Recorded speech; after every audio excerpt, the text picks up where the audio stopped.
Sankwalkar, convener of Women's Cell, Ms. Shamal Desai, convener of NSS Unit, Ms. Suvidya Naik, General Secretary, teachers and students to this wonderful program on the occasion of International Women's Day.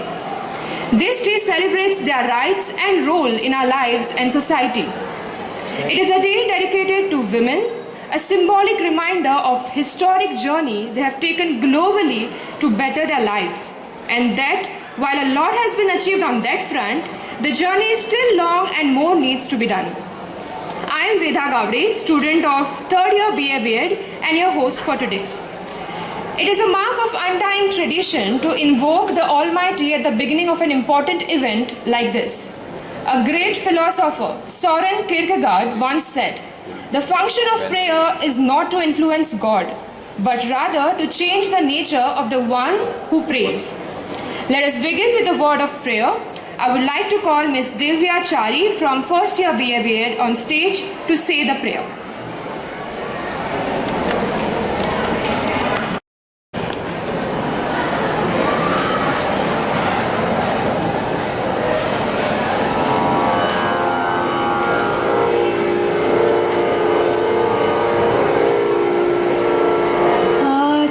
विश्वात्मके देवे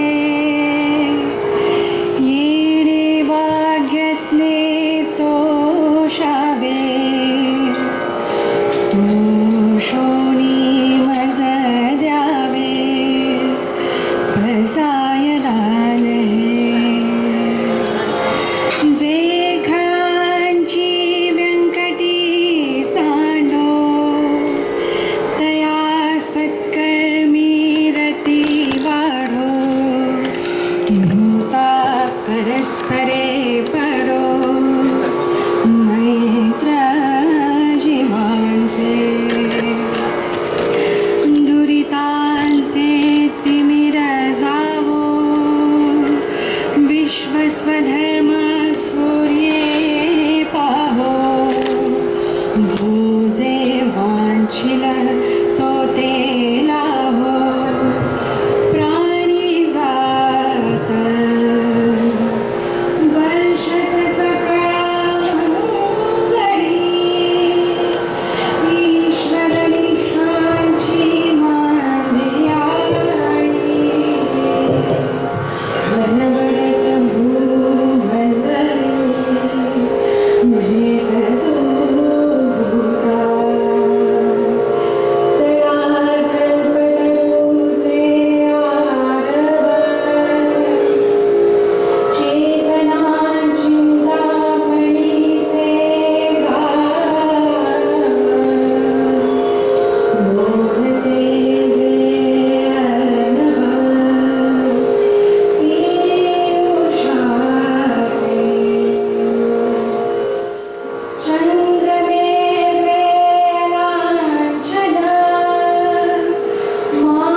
and precision.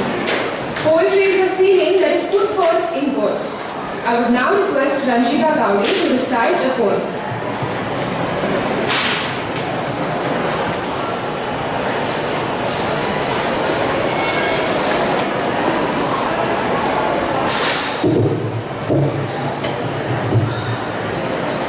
नमस्कार, म्हजें नांव रंजिता गावडे. हांव FYBA-BA-Bच्या विद्यार्थी. म्हज्या कवितेचें नांव जावन आसा तूं. बरोवपी सानवी खांडेकर. सकाळ फुडें उठ्ठाच केसांचो शेणो घाली, सान्नीचो वावर करून शितळो घालपी नितळसाण. चुली रांदून दवरून च्यायेचो घोट घेत तांदळांतले भात वेची. हुमण कसलें करचें आतां म्हण येवजीत रावपी रूच तूं. कपड्यांच्यो धुंद राशी, बायेंतल्यान काट ओडीत कळशी. दारार उबी वाट पळयत माणकुल्यांक कळाव जालो म्हणी हुमरो राखीत बसपी हुस्को तूं. रगड्याचे नाशणे वाटीत ओठांतल्यान ओवयो म्हणी नाल्लाचो रोस घालून खतखतीत सत्व दिवपी घराब्याची घटसाण तूं. जोर माथ्यार चडटा तेन्ना पदराच्यो घोड्यो घालीत देवा पाव जोर मातसो देवड्यार पुरो म्हणीत घेवपी काळजी तूं.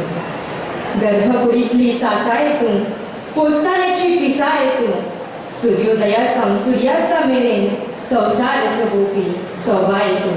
संवसार सोबोवपी सोबाय तूं. देव बरें करूं.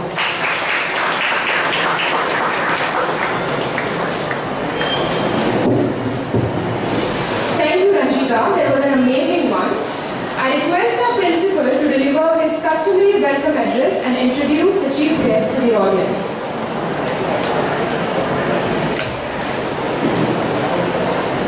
Good afternoon. At the outset, I welcome Professor Radhika Naik, Principal of Tempo Commerce College, and the personality who was holding many positions in the state as well as outside the state. I will formally introduce her later on. I have been given her biodata running 2-3 pages, but that I will not be looking, because whatever Radhika is there today is beyond these pages. And I would like to share some of my personal experiences with her, if the time permits. On behalf of Vidya Prabodhini College of Commerce, Education, Computer and Management, Madam, although you have visited my college for different academic purpose, but as I learned from you just now, for a function like this, we are most lucky to have you, and that also on the Women's Day, because all of us, we know that you are a self-made woman. We are proud of you not only because of your academic achievements. Many of you may not be knowing that Radhika Madam is a politician also. She has won a seat in the Ponda Municipal Council several times. She was the chairman of the Ponda Municipal Council. I think most of you are not doing this because you are from North Goa. I mean, may not be, you are not frequent, visitors to the news and all. When I joined my college, earlier college, PES college, in the year 1988, I came across with an organization called UCTA, University and College Teachers Association of Goa. And the first lady that I met, who taught me the organizational skills, who taught me how to fight for a particular cause, that among also in the teachers community, because usually teachers are supposed to be away from such activities. But I was a student activist and I used to go to her residence many times for taking advice, for collecting funds from her for our student activities, right from the year 1983. So our association is very old one. From that time, I cannot say she is my friend, although she looks like my elderly friend, but she was already a philosopher and guide for a person like me. Then I contested academic council elections and she was the person who stood behind me and to get me elected unopposed on the academic council. And after that, every moment of my life, may it be an academic incident or my personal life also. She was witness for everything. Till the time I got appointment here in this college as principal. At that time she was the acting registrar, officiating registrar of the Goa University. Ma'am, in fact, this is the right day that we have invited you, all the girl students of my college, and I find it many times a coincidence. When I was in PS college for 30 years, in the earlier years, the demography was balanced, like 50% boys and 50% girls. As the years passed away, and when we entered 90s, for arts faculty, there were hardly any boys. म्हणजे आम्ही सॅम्पलाक B म्हणतात, वखदाक B म्हणतात, तसे 2-3 चले कशें दिसताले. All other were girls. When I came to this college, madam, for this BA BEd course, we are running like it's a girls' college only. Madam was teaching in a girls' college. Carmel College was a specifically girls' college.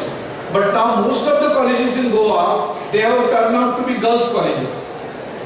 Only where there is science faculty, there is a sort of a balance found there. Some boys are there, maybe because of the employment in various industries in the states. That might be the reason for that. So first of all, I wish all of you happy International Women's Day. To all your struggle that you make, your sacrifices, your dedication, your commitment to the family, the teachers especially, I congratulated them for their commitment to the family as well as to my college, and always for organizing such functions. See, whenever a visitor enters these premises, this street is never vacant. Some or other activity is taking place here every day. In the morning, in the afternoon, any time of the day. At night we have these sports activities going on here. So such is our vibrant campus, and who maintains it like that is only the teaching community of this entire premises, right from the pre-primary to the college section. And we are very much proud about them. So I again salute all my fellow teachers for devoting maximum number of time from their personal life also for doing such value addition activities. Dear friends, a woman in her transformation from all her phases, like a girl child, like a sister, a wife, a friend, and finally the mother. These are the phases from which a lady goes, a woman goes. And every phase, she has a duty to perform. Duty given by her family, duty given by her society. In our society, like Asian countries or India, if you consider, there are more restrictions than duties to be performed only by the ladies of the house, of the family. So that also she performs. And the highest, the phase of her life, in Marathi there is a saying, की प्रत्येक स्त्री ही क्षणाची पत्नी असते आणि अनंत काळची माता असते. Now there are two interpretations of this Marathi sentence. One sentence gives greatness to the motherhood, that's okay. But the other way of it is that, okay, that's the woman has to perform. She has to sacrifice her life for the betterment of the family. This other side also is there for that. But in any way, throughout the world, this motherhood is respected, it is worshipped throughout the world. We say motherland. Even for computer structure, we say motherboard. So everywhere we use that mother, and mother is the highest respectable word used by human beings in any field of life. Etymologically, because I belong to languages and literature, the word stri that is used by most of the Indian languages means a comprehensive approach. A person, a lady, which has a comprehensive approach. Stri in Marathi or Kokani means प्रसरणशील म्हळ्यार उदात्त असता ती म्हणून ते स्त्री असता. इन Konkani in literal meaning that word is splitted and it is made asturi. It is a distortion of the word stri which has been made and we call it asturi. So it is the comprehensiveness, it is the all-inclusiveness of the human beings which is being considered in that word. So very important aspect of it. Most of you must be coming from the remote villages of Goa. What is usually we say we have a male-dominated society, and in this male-dominated society there is discrimination of the women. There are lot of injustices been done to the woman. But what is the reality in the villages? I request you, because you are all going to be teachers in the years to come. So what is the reality in the villages? The reality is totally different. In every village you will find एक कोणतरी मावशी म्हणून आसतली, एक जाणटेली कोणतरी आसतली, थंय आजी म्हणटाले लोक तिका. In many places it is widely आई. आणि most of the policy decisions of the village are taken in consultation with that lady, that old lady. अजून पर्यंत. So this system continues. If you see the old literature also, novels and all written in the 80s, 70s, you will find the same situation. So on one side we say this is a male-dominated society. On the other side, the reality in the villages is totally different. I think we should revisit all such things which are, we look through a certain angle to these things. And in fact, whatever discrimination is there, whatever injustice is being made to the ladies, was not originally there in our thought. Indian thought never discriminates between a male and female. The most meaningful icon that India has given to the world is Ardhanari Nateshwar. All of you must have seen. Half body is of the female, half body is of the male. That is the biggest icon of our uniformity or our equality, that we don't have gender discrimination in our society.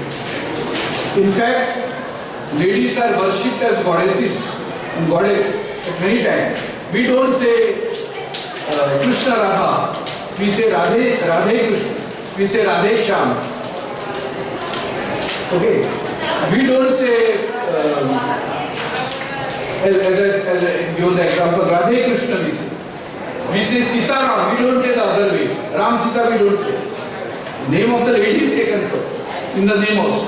Husband is known by his or his name of his wife's name. This is the policy, this is the thought that India has given to the world.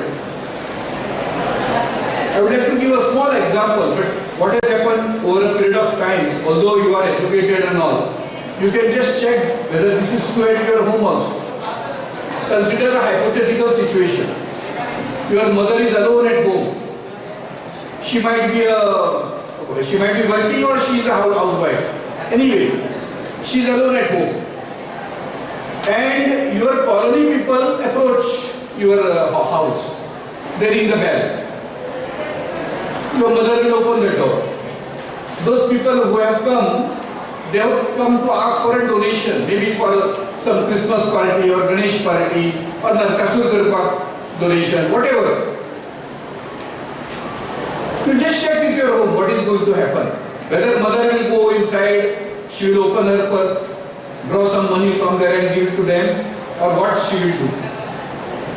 What I have observed most of the time is, Torna Gara, Santa Maniraka.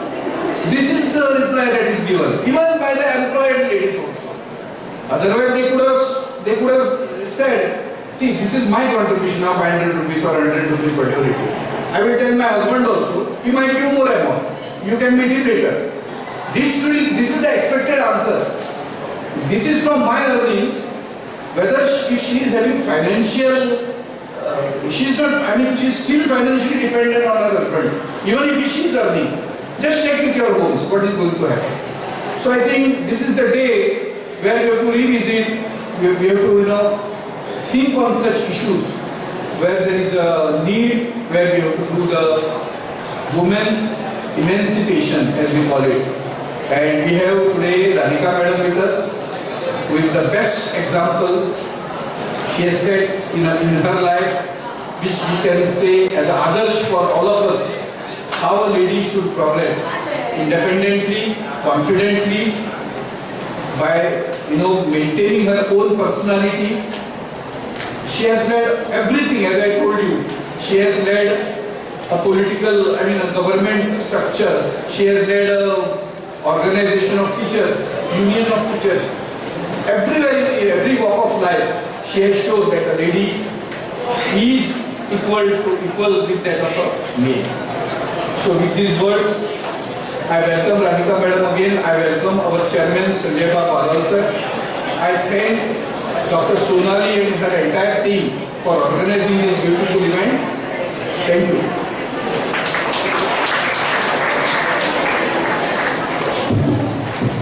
Thank you, sir.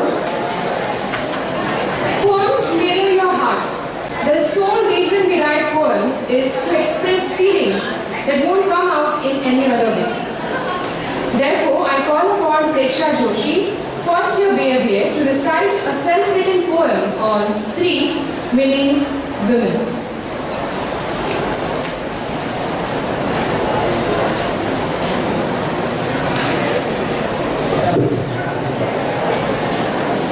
नमस्ते, मेरा नाम प्रेक्षा जोशी है। मैं प्रथम वर्ष BA की विद्यार्थी हूँ और आप सभी को मेरी तरफ से जागतिक महिला दिन की शुभकामनाएं। आज मैं आप सभी के सामने मेरी स्वलिखित कविता पेश करना चाहती हूँ। कविता का शीर्षक है स्त्री।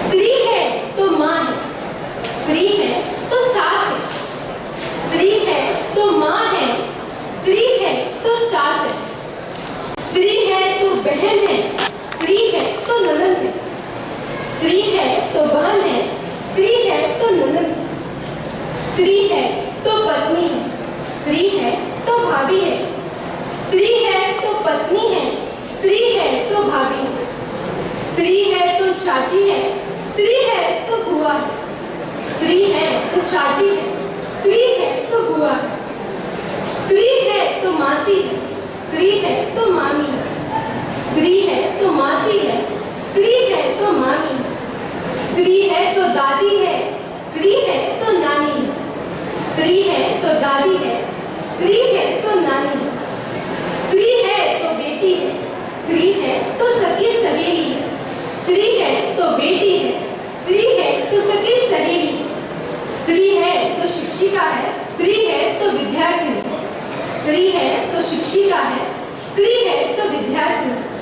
इतने रिश्ते स्त्री के बिना अधूरे, इतने रिश्ते स्त्री के बिना अधूरे हैं, इसीलिए स्त्री अनमोल है, इसीलिए स्त्री अनमोल है। धन्यवाद।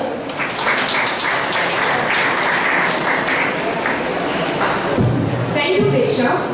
Now I request our chairman, Shri Sanjay Balwalkar, to give a floral welcome and a token of love and remembrance of this occasion to our chief guest, Dr. Radhika Nayak.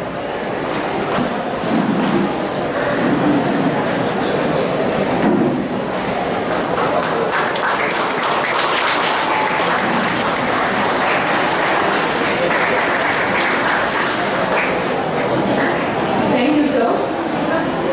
Today, when we open our WhatsApp or any social media app, we can see people celebrating Women's Day in their own way by posting pictures, statuses, or write-ups about women.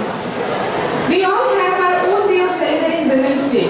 So does our NSS unit, where the NSS unit volunteers have prepared wonderful wallpaper showcasing women who have contributed towards our state and nation in their own special way. First, I call upon the NSS volunteers of first year BCom to kindly come forward for the wallpaper release, followed by the second year BCom NSS volunteers.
Thank you, everyone.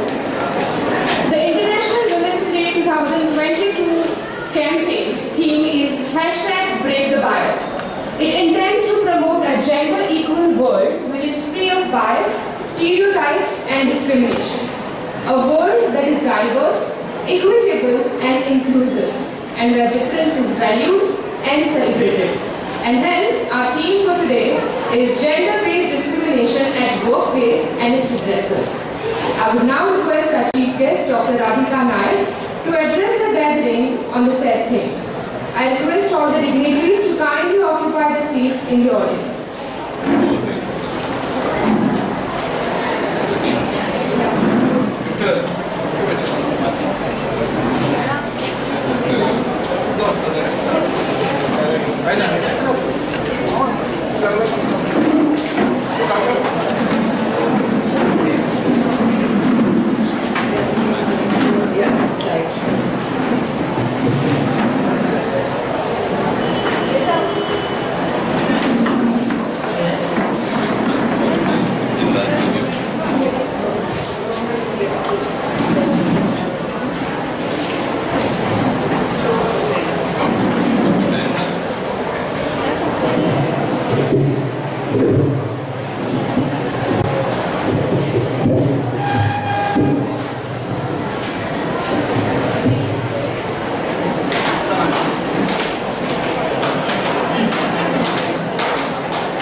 A very good afternoon to Sanjay sir, to the members of the management, to my dear friend and colleague, Professor and Principal Dr. Bhushan Dhave, to the teachers of this institution, and all of you young boys and girls who are going to or who are being nurtured and trained as teachers of the future. It is indeed a great pleasure for me to be with you here. In fact, I juggled a few assignments. I had a program in my own college. I have a program a little later. But I didn't want to give up this opportunity of being able to come and share a few thoughts with you.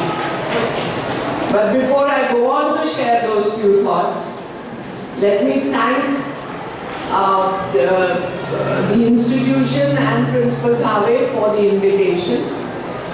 I want to also thank him for all the kind words he had to say about me. It is always nice to know that people appreciate the work that you have put in. And when the appreciation comes in such a sincere manner, it makes it all the more worthwhile. Thank you, Bhushan. I also would like to thank Dr. Sonali for pursuing and persevering with the invitation that was extended to me, right to the extent of calling me on a Sunday and asking whether I'd like to have tea or lime juice when I come into the institution. So in fact, that is just a very small example of how seriously you take your responsibility. It may be the smallest and the most trivial of things, but when it is a responsibility that is given to you, then it is something that you have to make sure you're doing with perfection. And I think you have a great example in your teacher. And these are the role models that you have to be inspired by and motivated by. Today is the day that is commemorated as International Women's Day. Each year on this day, women around the world celebrate womanhood. Men who support them celebrate womanhood. And together they make a commitment for a better future for the world. I always maintain that it is not just on this day. It is on 365 days of the year that we have to celebrate one another. Many times, sessions on women empowerment and people say that should boys be there? Or should we invite only the girl students? And I always tell them that I don't mind if you don't invite the girl students, but please ensure that the boys are there. Because if a woman has to be empowered, then definitely it has to be a partnership that has to be built in homes and in communities. So if you have a father who is not willing to give his daughter the opportunities that she is looking for, or if you have a brother who is not ready to support his sister in what the sister wants to do, then life can be very, very difficult. So it is very important for us to realize that this message of empowerment, this message of allowing women to reach out for their aspirations must go not only to the women but also to the men. And so I'm happy to see over here the boys, though a few of them at the back over there are very distracted. But I'm sure after I've asked them a few questions a little later on, then they will be all attention. And I'm of course glad to see all the beautiful young women, because they are the hope. As Bhushan said, we started a long time ago. As I look back on my career and how I have built myself up, sometimes I think it may be really worth writing a book. Because from a time when I thought that I was meant only to be in the home for my children, to a stage in my life when I was thrown into public life, and what I have made of my life after that, I really feel that it is important for each of us to just pause and think of where we want to go, what we want to do, and what we want to achieve. And in all of that, I think the underlying message to each of us by ourselves, nobody else should be able to or should have to tell it to us. The underlying message that each of us should give to ourselves is that if we are doing something, then it should be done in such a manner that it will make a difference. If I have come here today, let what I have to say make a difference at least to one or two of you. I don't say that all of you will go back thinking about what I have said, but there will be a couple of people who will be inspired, and maybe this will be the turning point of their life. If I have worked in public life, if I have worked in local government, and if I have worked for the downtrodden and the marginalized, are there some people over there who are in a better position today than what they were in before I touched their lives? And if there are, then my whole journey has been worth it. Are there some teachers in my teacher movement who look back and say that yes, it was Radhika Naik, then it has been worth it. So it is really this my whole motto of my life, if it has to be summarized in one phrase, then it is, let me make the difference. Let not my presence or let not my journey of life be one that can be said that, oh, was she there? It should be one where people will say emphatically that she was there and she made the difference. And that is really what will make life really work. So today on Women's Day, I'm extremely glad to be with you because I feel this is an opportunity when I can reach out to all of you young minds, because as the cliche goes, you're the future, you're our tomorrow, and if our tomorrow has to be bright, then it is you who have to take charge of our tomorrow.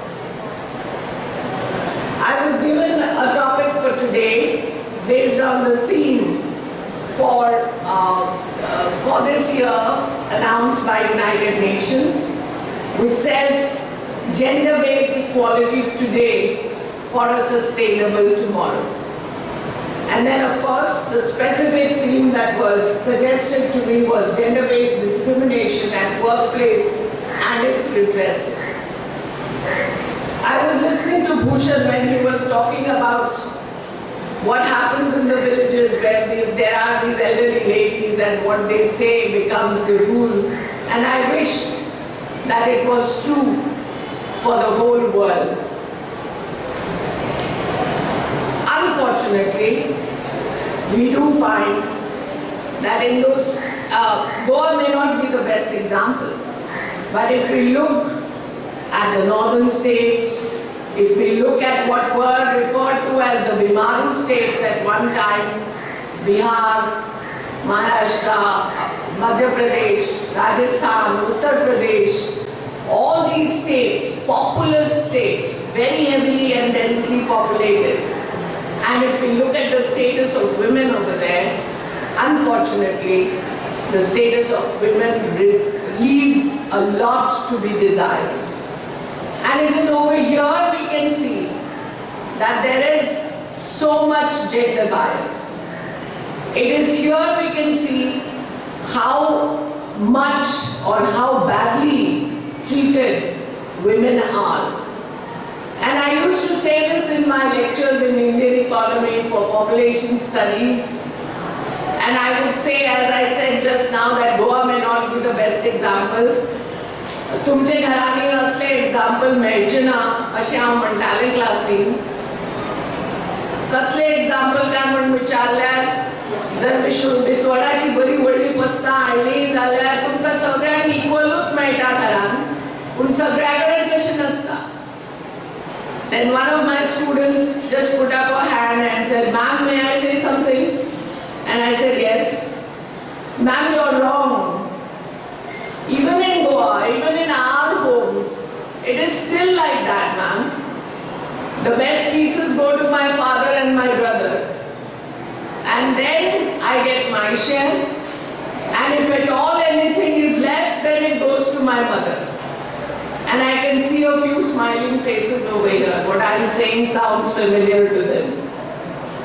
Yeah, am I right? Yes, it is right. But then it may be our culture also. As it has been said, a mother has a responsibility to see that her family is taken care of well. And in her idea, the breadwinner has to be given the best. And then, of course, a mother is always said to lean towards her sons, and therefore the sons get. And a girl has to always be the one who has to be taught to sacrifice, because tomorrow she has to become part of her family, which she will take care of, and there she will have to sacrifice. Try telling my daughter that, and she will retort back, about her brother. I used to send them for holidays to my mother's place. And my mother was a very, very conservative and traditional thinking person, though she was modern at the same time. But there were some things about which she was very, very traditional. And one of them was how girls have to do all the domestic work and how boys can just enjoy and sit back. And she would tell my daughter, "Come lay the table, clear the dishes, etc., etc." And my daughter would say, "I'll do it today, but tomorrow Siddharth has to do it." And she would insist that the next day she would not do it. And my mother would call me and phone me and tell me, you know, you have not brought up your daughter well at all. But somewhere at the back of my mind, I would smile and say, I'm glad my daughter is like that. She can stand up for her own right, and she can definitely ensure that she will not be compromised at any stage of life. And so, today when we talk about gender bias, today when we talk about gender discrimination, let us just introspect. Let us just see how things are around us and how we can start making the difference. I always tell mothers particularly, take care to bring up your sons in such a way that tomorrow they would be able to respect women. Tomorrow they would be able to lend a hand to women. Today my Siddharth is married, and I'm so happy when I see him telling his wife, Puja yo, vale to come. And he is helping, you know, her serving the wife. And my maid says, ma'am, ekidin zalla, tuji soon kai karana, solos tika varta. And I smile to myself and I say, it's good.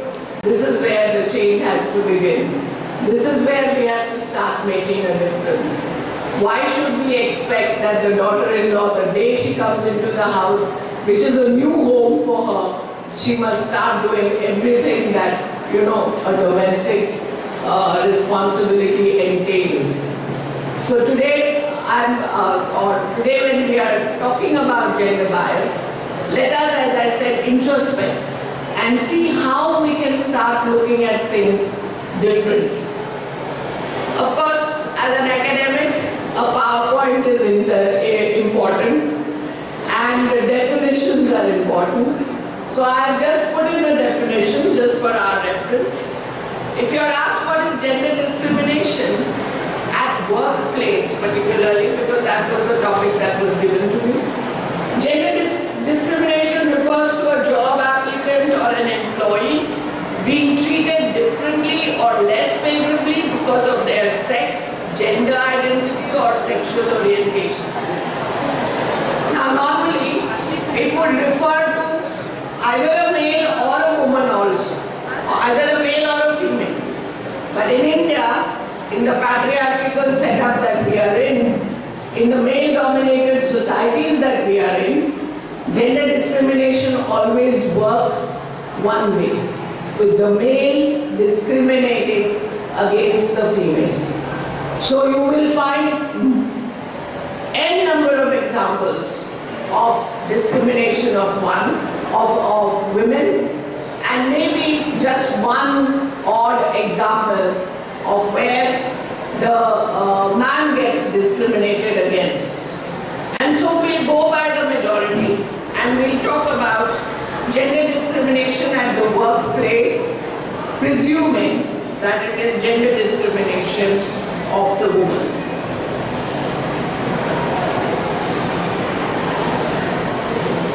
Six major causes have been identified as being responsible for gender discrimination. First and foremost, the poverty that rids all these women who are being discriminated against. So if you go into these states of Uttar Pradesh, Bihar, Madhya Pradesh, what do you see over there? The women are toiling not only in their homes, but they are toiling in the fields, they are toiling on construction sites, they are working day and night to keep their home and their stomachs in place. In new management fundas, we are talking about work-life balance. In all these families, work-life balance is something that they begin to learn right from the time that small baby comes into the world and has to fend for itself. There are many young mothers over here, and I always wonder how When I see these construction workers and how they leave their babies on the road while they are working on the construction site, I think of all of us in our homes and how careful we are. Sterilize the bottles, disinfect the surroundings, wash the baby's clothes in Dettol and so many other things. What about these babies who are just surviving on the roads? Their immunity levels are perfect. They are able to fend for themselves in the most difficult of situations, in the cold of the north or in the hot climates of the south. These babies are able to survive. And that is because they have learned to be able to live in the circumstances into which they have been thrown. So that work-life balance begins very early on. Right from the time that young girl has to look after her small baby brother while the mother is cooking for them. Any of these examples that you take, you begin to see that there is that element of discrimination that has come in because of the poverty that rids the families. Just to give you a statistic that will drive home the point, of the 30% population which is identified to be below the poverty line, 70% are women. They don't have control over their resources. They don't have control over their time. They don't have even control over their bodies. They are subject to discrimination and oppression right from the word go. Another important reason for discrimination at workplace is the illiteracy that we find amongst the women. Again, as an economist, statistics are important. Of the 960 million illiterate adults, 2/3 are women. Thank you.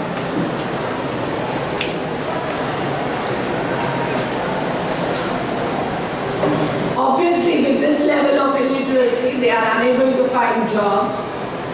They are unable to earn a living in any other way except by manual work. And therefore, there is a limit to the incomes that they earn. It is not the happy situation that Bhushan was talking about, where the demography in classrooms has changed drastically in Goa, where we have almost 70% of the students in higher education being girls. I'm very happy about that situation. But when I go out to other states, either as a NAC team member or for any other purpose, we see that that is not the situation. We see that women are still the subject of oppression and subjugation. Obviously, with poverty and illiteracy comes unemployment. The women are economically not self-sufficient, as a large portion of their time is spent on unpaid work. Isn't it a typical situation where a housewife has been struggling from daybreak to sundown? She gets up to make food for the family, ensure that the tiffins are packed, then she has a whole lot of household chores, cooks food again for the evening, and endless amount of work that has to be done in the home. And the husband comes home after work in the office and says, "Kide kya tumhe this baraz? Gharano da shilamo, kai karu na magu?" And she feels that the whole day that she has sweated and toiled for the family is unrecognized. And much worse is the situation in all these states that I am talking about to you in India. Because not only do they have to fetch water from miles, not only do they have to go to far-off rivers to wash their clothes, not only do they have to complete their household chores, but they also have to go on to their family fields work on the fields with the men, and all of this is unremunerated work. And that too then becomes a cause for discrimination, because after all of that, the woman is told that she has not really done anything. Social customs and beliefs, of course, where the preferred gender is male, and therefore if there is a job to be given, the employer will prefer to give it to a male. कोणाक जाय ती कटकट बायलांक घेवन फाल्यां ती maternity leave म्हणटली, child care leave म्हणटली, नाचतली जॉबाचेर. Better it is to take a male. But I would always counter that, and I would say that this girl who you are refusing is someone who will work with a lot more dedication, and no apologies to the males who are sitting over here. Will work with a lot more dedication, with a lot more sincerity, with a lot more commitment. Because they know that they have to work doubly in order to prove themselves to be equally good. Again, you have anti-female attitudes where females are supposed to keep themselves within the four walls of the home. So even if the family is in dire economic conditions, even if they are not able to make two ends meet, yet they will not want their women to go out and work, even if they are qualified. Why? Because बायलांचो जागो खंय? तर चार भिंती भितर घरान भायर सरपाक जायना. Again, it is very difficult to identify with these situations in Goa, because Goa is not the best example for this, because in Goa we are very, very fortunate. The whole situation has changed to such an extent that nowadays when you ask for domestic help, people say ते आता चलयो मेळना कामां, ती सगळी फॅक्टरीन वता, खानाक लायता purse आनी चल्ली factory. But isn't that a good thing? I mean, here are young girls who otherwise would have to work as domestic help. They are able to go out and earn their living and exercise their choice. They want to do that and they are able to do it. And that's a good thing. And finally, of course, another reason for discrimination of women in the workplace is because they themselves are not aware of their rights. Yesterday I was at a function where the chairperson of the Women's Commission of Goa State was saying that बायलांक खबरच ना की तांचे अत्याचार जाता, आनी तांकां हेय खबर ना की अत्याचार जाता जाल्यार तांणी कितें करपाक जाय तें. So they had a string of awareness programs which they did, where they were told that they don't have to put up with nonsense if they are being subjected to discrimination or oppression. They have many, many legal remedies which they can opt for, and the commission is there to help them. And just by way of information which she passed on to us, and I would like to share with you, if there is any case of oppression of women, you can dial 181 and they will have a rapid task force or whatever it is. They will come home and they will try to see what the situation is and help us. So if there's anybody in this audience who knows of situations where such intervention is required, then 181 is that number where women can be helped to protect themselves from discrimination. So these being the causes which lead to gender discrimination, what are the main types of gender discrimination that can be observed in workplaces? Of course, unequal pay. Again, my colleagues in the teaching fraternity will not be able to identify with this, because all of us are enjoying the 7th Pay Commission, where if whether you are a male or a female, you are going to be paid equally. But there are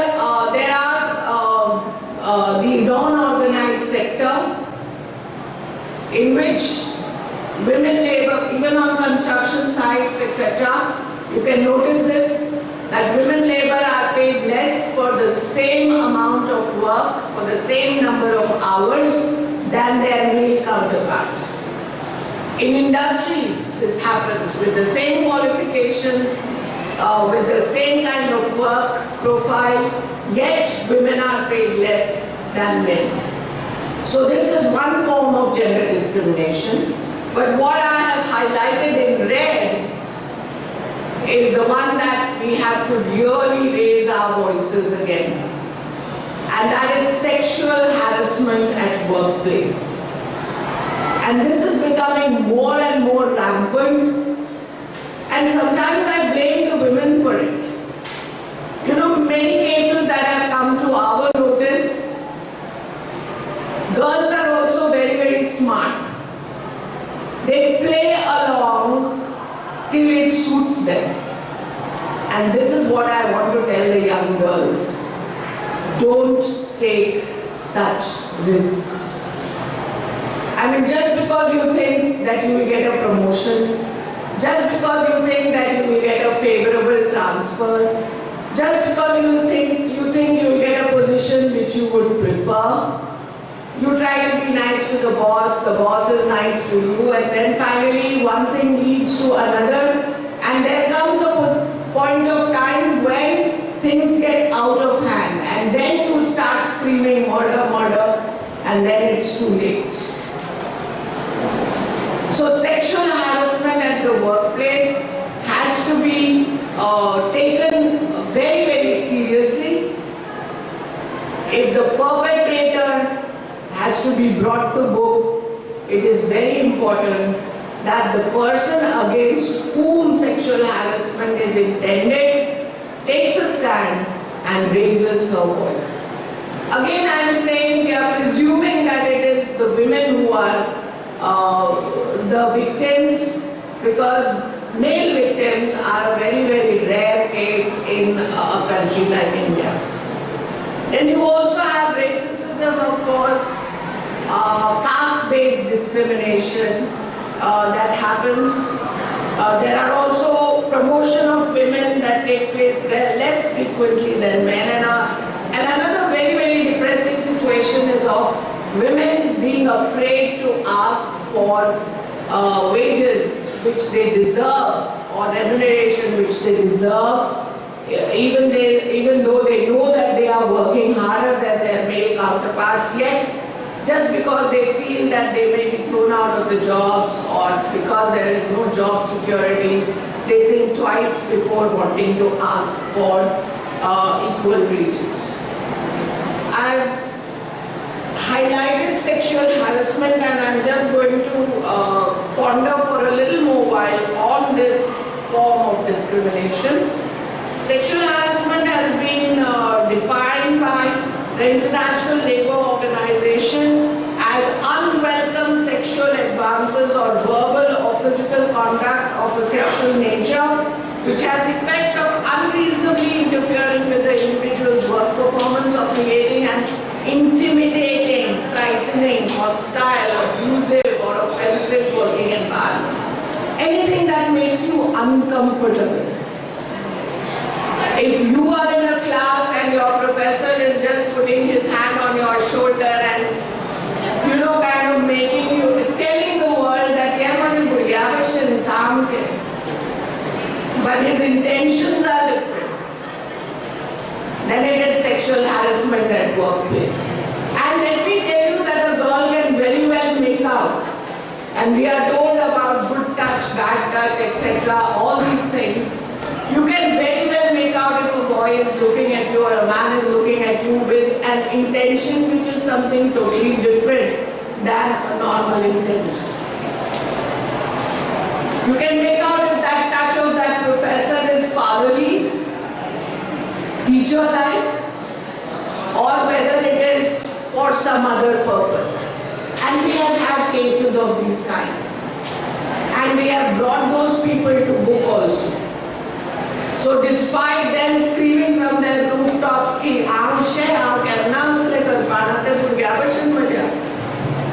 but the intentions are totally wrong. and they have to be brought to book. And what is the way of bringing them to book? The legal remedy for sexual harassment at workplace is also known as POSH, Prevention of Sexual Harassment. Sexual harassment of women at the workplace, Prevention, Prohibition and Redressal Act of 2013, which was notified on 23rd April 2013, which says that sexual harassment results in a violation of a woman's fundamental right to equality under the Constitution of India.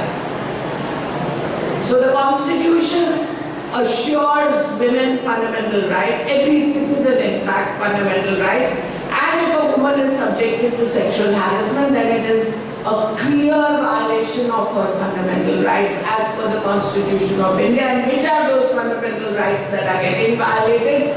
Article 14, which provides for equality, Article 15, which prohibits discrimination, Article 19, which safeguards the right to occupation, and Article 21, which safeguards the right to life and personal liberty. All of these are getting violated if a woman is being subjected to sexual harassment at the workplace. Of course, this Act of 2013, just for your information, and I'm sure all of you are familiar with this, was a result of the Supreme Court decision in the matter of Vishaka versus State of Rajasthan in 1997. Commonly, it is referred to as the Vishaka Guidelines. This was the first ever legal remedy against sexual harassment at workplace. And now, of course, we have a structure that is mandated and which is compulsory, that is the Internal Complaints Committee. And so anybody who is facing sexual harassment at the workplace has the right to complain to the Internal Complaints Committee. The Government of India, and particularly the Ministry of Labour and Employment, are firmly committed to address issues of sexual harassment because it impedes equal access to equitable treatment and opportunities in employment. So it's a serious business. Nobody is taking it lightly anymore. And all of you are quite aware of the Me Too movement. Though some of those stories sounded, far-fetched, though many of us felt like asking those women, why did you keep quiet for so long? Why are you now raking up stories 13 years old, 20 years old? You should have, said at that time, you played along. So be that as it may, but the fact remains that there were so many instances of sexual discrimination or sexual harassment at the workplace. So to come back to gender bias or gender discrimination, what are the responsibilities of an employer to eliminate gender discrimination at the workplace? There are any number, but I just want to highlight one, and that is, it is the responsibility of the employer to provide training to employees on unconscious bias. You are not even aware that you are preferring a male to a female. It comes unconsciously. You are programmed in such a way. You are conditioned in such a way right from your childhood. If you have an outside assignment, suppose your principal wants to send a team to some place, चला तुम्ही सगळे दादले professor एक जाय आणि वचा बायलांनी नाकात नाही. Why not? So this is an unconditional or this is an unconscious bias. You don't even realize that you're doing it, but you're discriminating between genders. And therefore there is a need to train people to recognize this unconscious bias and to not fall prey to it. Of course, there are all the other steps. I'll leave this presentation here. It can be used by anybody. But what I want to say is that this topic is very serious business, and it requires the attention of each and every one of us to ensure that we have safe work environments. Because after all, if 50% of our population is of women, then 50% of our workforce also must be of women. And if that is the case, then it must be safe for women to go out to work and return home safely. Today, for having invited me here, I want to thank you all. I want to thank you all for your rapt attention as well. And once again, I want to wish you an empowered life. A life that from today onwards will be one where all of you will make it a point to make a difference. Whether in your classroom, whether in your homes, whether in your communities. You know, Bhushan mentioned about I was part of local government for a long time. First, let me admit that I was thrown into local government. My husband was the councillor, and when the ward got reserved for women, they said, Bhabhi, ata tu ra. And Bhabhi was ever ready to try out something new, so she also said yes.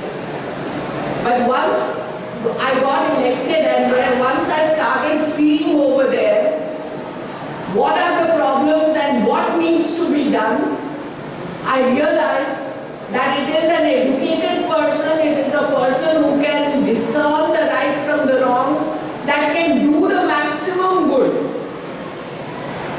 And so after that, when people started asking me, you know, politics is such a dirty game, why did you continue in politics, why did you come into politics? I said I came in by accident, but I remained on by choice. Because I felt that I, as a citizen of this country, as a citizen of this state, as a member of this community, it is my responsibility to do something to make the place better. All of us can blame everybody, you know, Sarkar yahi karna, MLA is no good, nobody does anything, but what are we doing? And if we start asking ourselves that, then definitely we will be playing a more constructive role. And so to all of you, I wish you constructive lives, productive lives, and lives with which you will be able to bring the change you want to see. Thank you very much for your invitation.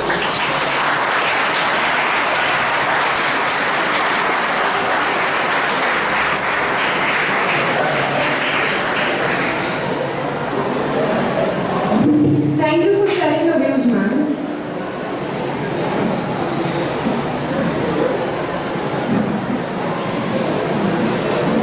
I would now request Ms. Sanjana Sadekar to recite a poem on Bari Asल्याचं किंमत काय.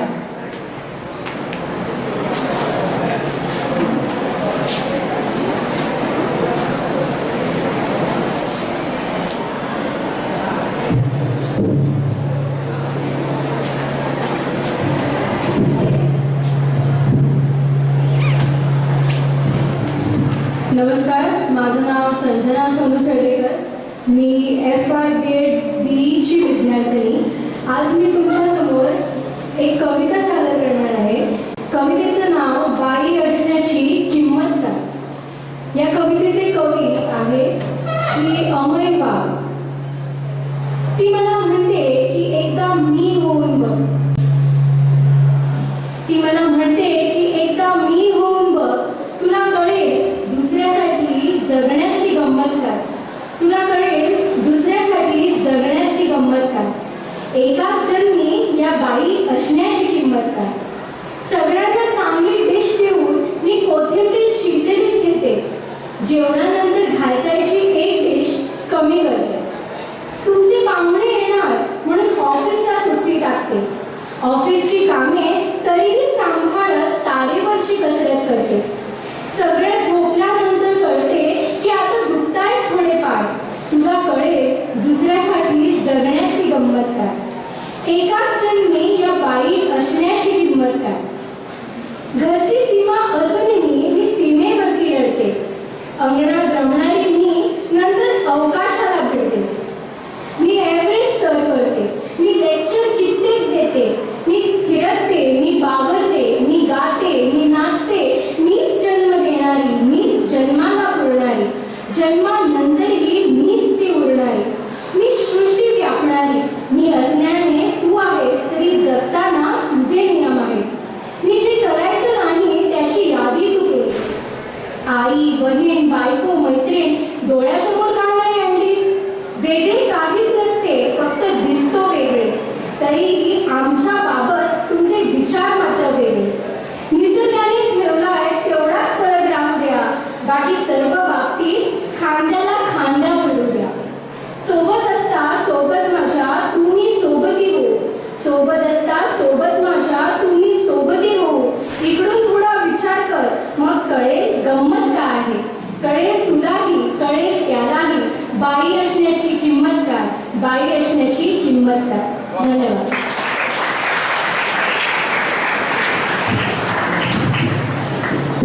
Thank you, Sanjana, for such a heart-touching poem. A ray of light is a ray of hope. Let us all leave the darkness and step towards the bright path. Jeete Hai Chal, a song written by Prasoon Joshi and sung by Kavita Sethi from the movie Nirja, is a tribute to all the brave women who want to live a meaningful life, facing the hurdles with a smile.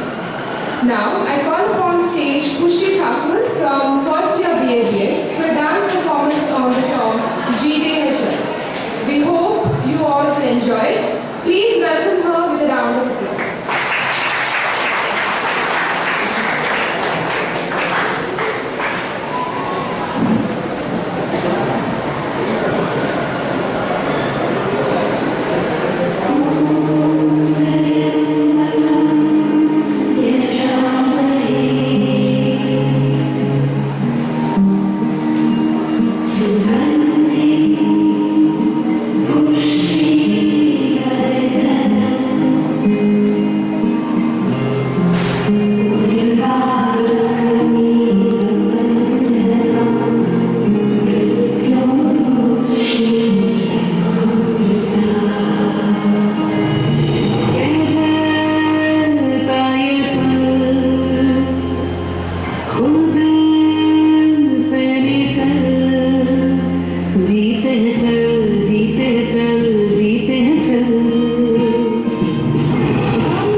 I wish a happy Women's Day to all the women present here. Today's chief guest as a resource person, Dr. Radhika Naik, Principal of SS Tempo College of Commerce and Economics. Here, Madam told about regarding how the gender biasness or the gender discrimination held at workplace. Madam, you told about the different 6 causes of gender discrimination at workplace. The 5 issues are there in the workplace of gender discrimination, and how to eliminate all this gender discrimination. The 10 steps you have mentioned here. Such a dynamic personality we are having on the Women's Day. I am very much thankful, madam. You also share your personal life situations also, and you have started from your personal life how to eliminate the gender discrimination from your own house. So you are the ideal person to how to discriminate the gender in life. I am also thankful to our Chairman Sri Sanjay Walawalkar ji, Chairman of our Prabodhan Education Society, for sparing time for this function. I also thankful to our Principal Dr. Bhushan Pave, Dr. Sonali Shankwalkar, the convener of Women's Cell, Miss Samal Desai, the convener of NSS Cell, and our GS Miss Suvidya Naik for this program. I am also very much thankful to our technical team, Mr. Ashay Naik and his team, for arranging all these technology related activities. And also I am thankful for our MPS staff to organize or arranging this program for the seating arrangement and all the other activities. And also I am very much thankful